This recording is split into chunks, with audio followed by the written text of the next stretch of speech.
বিশ্বকাপের সেমিফাইনাল, একপাশে কিলিয়ান এমবাপ্পের দুর্দান্ত ফ্রান্স, অন্য পাশে টানা জয়ের ছন্দে থাকা স্পেন। শেষ পর্যন্ত ফুটবল বিশ্ব দেখল স্প্যানিশ আধিপত্যের আরেকটি প্রদর্শনী। ডালাসে ফ্রান্সকে 2-0 গোলে হারিয়ে বিশ্বকাপের ফাইনালে জায়গা করে নিয়েছে লুইস দে লা ফুয়েন্তের দল। সেই সঙ্গে ভেঙে দিয়েছে আর্জেন্টিনার অপরাজিত থাকার রেকর্ড, ছুঁয়ে ফেলেছে ইতালির ঐতিহাসিক কীর্তিও। শুরু থেকেই ম্যাচের নিয়ন্ত্রণ ছিল স্পেনের দখলে। বলের দখল, ছোট ছোট পাস আর নিখুঁত পজিশনিংয়ে বারবার বিপাকে পড়েছে ফ্রান্স। প্রথমার্ধে ওয়ারসাবালের পেনাল্টি গোলে এগিয়ে যায় স্পেন। গোলের পরও আক্রমণের ধার কমায়নি তারা। অন্যদিকে এমবাপ্পেদের আক্রমণ যেন বারবার আটকে যায় স্প্যানিশ রক্ষণে। দেশ জুড়ে যে কোনো কেনাকাটায় 10,000 টাকার বেশি অফার, তাই পেমেন্ট মানেই বিকাশ। দ্বিতীয়ার্ধে বদলায়নি ম্যাচের চিত্র।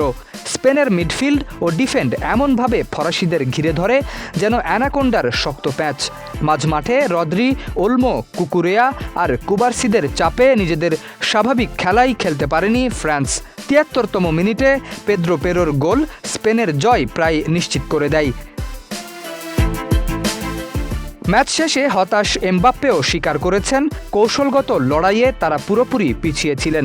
ফ্রান্সের পরিকল্পনা ছিল শুরু থেকেই স্পেনকে চাপে রাখা, কিন্তু স্পেন এতটাই নিয়ন্ত্রিত ফুটবল খেলেছে যে সেই পরিকল্পনা বাস্তবায়নের সুযোগ পায়নি দিদিয়ের দেশমের দল।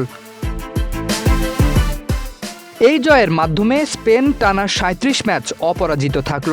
২০২৪ সালের মার্চে কলম্বিয়ার কাছে হারের পর আর কোনো ম্যাচ পরাজয় দেখেনি তারা। এই ধারায় রয়েছে ৩০টি জয় ও ৭টি ড্র।